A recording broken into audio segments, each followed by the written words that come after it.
देखो अब देखो समाज में भड़काने वाले लोग कैसे होते हैं। मैं कितनी बढ़िया बात सुनाया और समाज बिल्कुल तुरंत बैठे भड़काने वाले। देखो ये बात पसंद नहीं आई।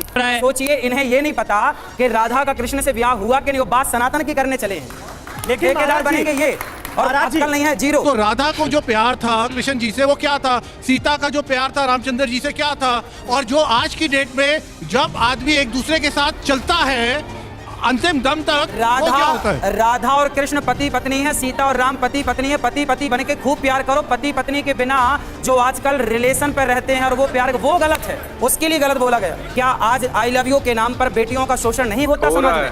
आपने गर्ग संहिता पढ़ी है? हाँ, सब पढ़े। बताओ गर्ग संहिता उसका 16वां अध्याय उठा लो। कब शादी हुई थी? जब भगवान श्री आपने वृंदावन आओ, कभी भांडीर वट है वहाँ वो स्थान है जहाँ ब्रह्मा जी ने राधा रानी का श्याम सुंदर से विवाह कराया। गर्ग संहिता में लिखा, ब्रह्म वैवर्त पुराण में लिखा। कुछ पढ़ा भी तो करिए, हमारी भरोसे बैठेंगे सब। पढ़ लीजिए, राधा और कृष्ण शादी में नहीं है।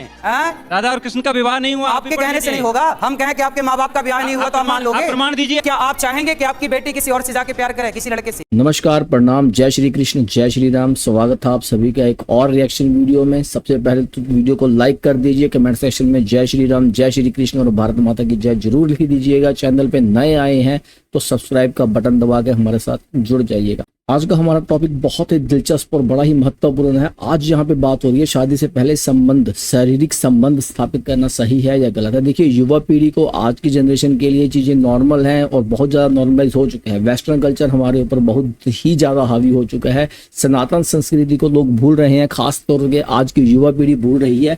हमारे बड़ों का, हमारे गुरुओं का, हमारे पूर्वजों का, हमारे माता पिता का, सबकी ये रिस्पॉन्सिबिलिटी बनती है वो हमें सही रास्ता ही दिखाते हैं ताकि हम एक आदर्श जीवन जी सकें। यहाँ पे डिबेट में अनिरुद्ध आचार्य ने भी इस बात के ऊपर ही जोर दिया है कि शारीरिक संबंध शादी से पहले स्थापित करना बिल्कुल सही नहीं है। लेकिन कुछ बुद्धिजीवी लोग ऐसे हैं, कुछ एक्सपर्ट्स ऐसे हैं, कुछ मनोवैज्ञानिक ऐसे बैठे हैं जिनको ये लगता है कि ये चीजें आज के टाइम पे नॉर्मल है और ये चीज़ों को पूरी दुनिया अडॉप्ट कर रही है। लेकिन वो ये भूल जाते हैं कि भारत संस्कृति, भारत में रहते हुए लोगों को हमेशा फॉलो करनी पड़ती है। अडॉप्ट करेंगे तो वो सही ही रहेगा। आइए देखते हैं, जब शादी से पहले शारीरिक संबंध स्थापित करने की बात आई तो क्यों बुरी तरह से भटक उठे अनिरुद्ध आचार्य जी महाराज। देखो अब देखो समाज में भड़काने वाले लोग कैसे होते हैं। मैं कितनी बढ़िया बात सुनाया और समाज बिल्कुल तुरंत बैठे भड़काने वाले। देखो ये बात पसंद नहीं आई। ऐसे लोगों ने देश को, ऐसे लोग देश को। लेकिन महाराज जी आप बेटी, अच्छा बताओ, मैं जितनी बहनें बैठी अभी जो मैंने बोला कि आई लव यू छलावा है, आप बताइए क्या आज आई लव यू के नाम पर बेटियों का शोषण नहीं होता समाज में? हो रहा है। बताओ बताओ, इनको बताओ। न्यू जनरेशन से जवाब जी। क्या आई लव यू बोलने के बाद क्या लड़का लड़की शादी तक नहीं पहुंच जाते? वो शादी भी तो करते हैं शादी कर लें। पर आपसे मेरा सवाल है, बताओ क्या आई लव यू के नाम पर आज लड़कियों के साथ धोखा होता है कि नहीं? नहीं, धोखा नहीं होता। नहीं होता धोखा भी। चलिए वाह, बच्ची का कहना है धोखा नहीं होता। अब बताइए और कोई आप लोग मान रहे हैं कि नहीं होता, जबकि आप जान रहे हैं कि होता है। लेकिन देखिए, मुझे गलत सिद्ध करने के लिए आप जैसे बुद्धिमान लोग। ठीक है महाराज जी जी, इस बात पे मैं सहमत हूँ। इस बात पे इन्होंने सच बोला है। इस बात पर सच बोला है। शादियाँ भी तो होती है, आई लव यू के नाम पे शादियाँ भी तो होती है। जरूर धोखे होते हैं, तो इसका मतलब ये तो नहीं कि आई लव यू मतलब है ही धोखा। हाँ, इसका मतलब ये तो नहीं है महाराज जी। मुझे सवाल, बहन ने कहा कि आई लव यू का मतलब धोखा है। ठीक है, उन्होंने कहा कि प्यार के नाम पर धोखे होते हैं। इसका ये मतलब थोड़ी है कि हर प्यार को, आई लव यू बोलने वाले को आप उसके ऊपर लांछन लगा दें। सारा प्यार जो है उसको आपने वासना से जोड़ दिया, हवस से जोड़ दिया। ये क्या ठीक है? प्यार सच्चा होता है। प्यार किसी लड़की और किसी लड़के का नहीं, प्यार तो माता और पिता का सच्चा होता है। तो राधा और कृष्ण तो पति पत्नी हैं, तो पति पत्नी को प्रेम होना क्या दिक्कत है? आपने बोला कि शरीर से प्यार होता है, कोई आत्मा का प्यार नहीं होता। आपने कहा शरीर से प्यार होता है। तो राधा को जो प्यार था कृष्ण जी से वो क्या था, सीता का जो प्यार था रामचंद्र जी से क्या था, और जो आज की डेट में जब आदमी एक दूसरे के साथ चलता है अंतिम दम तक वो क्या होता है? राधा और कृष्ण पति पत्नी है, सीता और राम पति पत्नी है। पति पति बन के खूब प्यार करो। पति पत्नी के बिना जो आजकल रिलेशन पर रहते हैं और वो प्यार वो गलत है, उसके लिए गलत बोला गया। शास्त्र के हिसाब से राधा कृष्ण की पत्नी है। गर्ग संहिता पढ़े हैं? नहीं, लोग कब उनकी शादी हुई थी, तारीख बता दीजिए। रुको बेटा रुको, कब उनकी शादी हुई थी? आपने गर्ग संहिता पढ़ी है? हाँ, सब पढ़े हैं। बताओ गर्ग संहिता उसका 16वां अध्याय उठा लो। कब शादी हुई थी? जब भगवान श्री आपने वृंदावन आओ, कभी भांडीर वट है वहाँ वो स्थान है जहाँ ब्रह्मा जी ने राधा रानी का श्याम सुंदर से विवाह कराया। गर्ग संहिता में लिखा, ब्रह्म वैवर्त पुराण में लिखा। कुछ पढ़ा भी तो करिए, हमारी भरोसे बैठेंगे सब। पढ़ लीजिए, राधा और कृष्ण शादी में नहीं है। हैं? राधा और कृष्ण का विवाह नहीं हुआ। आप भी आपके पढ़ कहने से लीजिए। नहीं होगा। हम कहें कि आपके माँ बाप का ब्याह नहीं हुआ तो आप मान आप लोगे? प्रमाण दीजिए। आपने रघुवंश की बात कर रहे थे, आप रघुवंश मैंने निकाल के रखा है, रघुवंश का प्रमाण दीजिए। वो गाय वाली बात जो आप कह रहे हैं, हाँ। रघुवंश का कौन से श्लोक में बताइए। मैं अभी बता दूंगा, मेरे पास बताइए पुस्तक ना। रखी है। नहीं, प्रमाण की अब बात बेटा करें, मेरे को रखिए। पता होता ना कि आप जैसे यहाँ लोग बैठे हैं तो प्रमाण लेके आता। प्रमाण लेके आना चाहिए। अब आपको ये नहीं पता कि अब मुझसे आप तो कह रहे हैं, मैंने नहीं पढ़ा है। सोचिए, इन्हें ये नहीं पता कि राधा का कृष्ण से ब्याह हुआ कि नहीं। वो बात सनातन की करने चले हैं, लेकिन ठेकेदार बनेंगे ये। और महाराज जी अक्ल नहीं। को सुनकर ऐसा लग रहा है कि प्यार मोहब्बत वाले गाने तो आप सुनते हैं, लेकिन प्यार मोहब्बत से परहेज की सबको सलाह पति देते से, पत्नी से, माता से, पिता से खूब प्यार करो, खूब प्यार करो। क्या आप चाहेंगे कि आपकी बेटी किसी और से जाके प्यार करे, किसी लड़के से? फिर जब आप में अपनी बुराई बेटी क्या के है? लिए नहीं चाहेंगे तो क्यों? तो करो, कोई हम पकड़ने आए? आपकी बेटी हो तो भेज देना किसी से प्यार करने। जा बेटा करके आप प्यार। सर, जैसे लड़कों की वासना होती है वैसे लड़कियों की नहीं हो सकती। हो सकती है, क्यों नहीं हो सकती? पर शादी आपने कर लो, आपको बोला है कि शादी कर लो, कोई वासना वासना बुझाओ, प्यार कर लो, क्या लेकिन- दिक्कत है? लेकिन यहाँ का मतलब ये है कि आपने तो सारे प्यार करने वाले लड़कों पर लांछन लगा दिया ना कि वो वासनाग्रस्त हैं। आप ही बताइए। अच्छा चलिए, मैं कुछ नहीं बोलता, बताइए शादी के पहले किया गया प्यार सही है कि गलत है? आप बताइए। चलिए चलिए चलिए, शादी से पहले किया हुआ प्यार सही है या गलत है? सही के साथ कौन कौन लोग हैं, गलत के साथ कौन है? देखिए, गलत के साथ कम लोग हैं, और जो जो जो नई जनरेशन वाले लोग हैं, जो नई जनरेशन वाले बच्चे हैं, वो आपकी बात से सहमत नहीं है। देखो देखो देखो, एक मैं रिएक्शन जल्दी से जी। सोचिए, पहले सुनिए, नहीं, एक मिनट जी। सुनिए, देखिए जरा समाज में किस तरह के लोग बैठे हैं।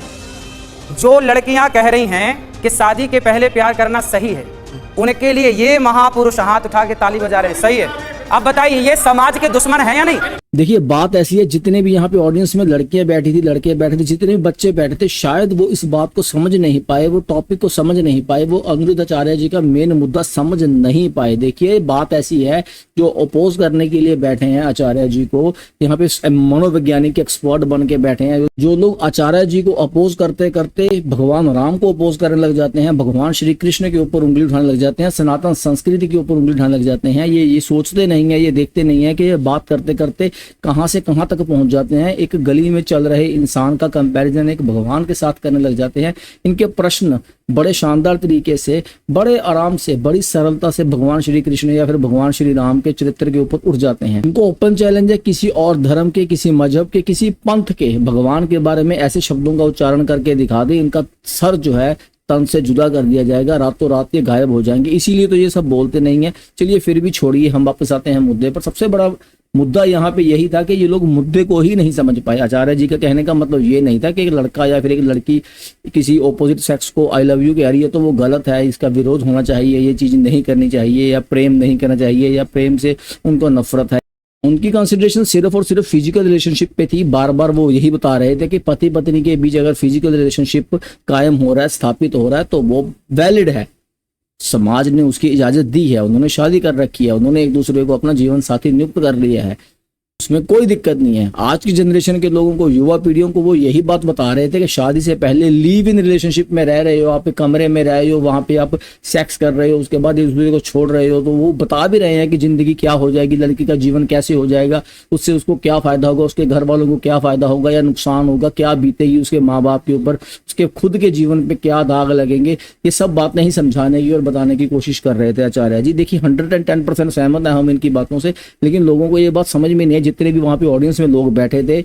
और सबसे बड़ी बात तो ये है, ये मनोवैज्ञानिक वाले एक्सपर्ट बैठे हैं, इनको तो बहाना चाहिए था। ये तो उस मुद्दे पे आए ही नहीं कि बात एक्चुअल में शारीरिक संबंध को स्थापित करने की है। इनको अभी बोल दो कि आपकी बेटी या आपकी बहन या कोई भी ऐसी लड़की हो, अगर उनको हम ये अपॉर्चुनिटी दे दें कि आप जाके किसी भी लड़के के साथ शादी से पहले शारीरिक संबंध स्थापित कर लो, तो कोई दिक्कत नहीं है। आप इस चीज को अलाउ करोगे? फिर इनको सारी मान्यताएं याद आ जाएंगी, इनको सनातन संस्कृति भी याद आ जाएगी, इनको जितने कुछ भी परवरिश होती है, जितने भी संस्कार होते हैं, सब कुछ याद आ जाएंगे। आपका क्या विचार है इस सब के बारे में कमेंट सेक्शन में जरूर बताइए। आपको भी लगता है कि भारतवर्ष इतना एडवांस हो चुका है, वेस्टर्न कल्चर को इतना फॉलो कर चुका है कि हम अपनी बहनों को, अपनी बेटियों को अलाउ कर दें कि आप लिव इन रिलेशनशिप में रह लो, कोई दिक्कत नहीं है, आप किसी भी लड़के के साथ शारीरिक संबंध स्थापित कर लो, शादी किए बिना या शादी से पहले ही, तो कोई प्रॉब्लम नहीं है, हम संभाल लेंगे, हम देख लेंगे। क्योंकि आज का जमाना ऐसा है, जमाना बदल गया है, जमाना तेज हो गया है। आज की युवा पीढ़ी हो, जैसा आपका मन करे वैसे आप अपनी जिंदगी जी सकते हो, क्योंकि कहने को सुनने को यही बात मिलती है कि माई लाइफ माई चॉइस, जैसा मेरा मन करेगा मैं वो करूंगी या करूंगा, क्योंकि मेरी मर्जी। यहीं पे समाप्त करते हैं आज का वीडियो। मिलेंगे नेक्स्ट वीडियो में। वीडियो को लाइक करना मत भूले, कमेंट सेक्शन में अपना सुझाव जरूर दीजिएगा एंड चैनल पे नए आए हो तो सब्सक्राइब कर लीजिएगा। जाते जाते जय श्री राम और भारत माता की जय जरूर लिखते जाइएगा।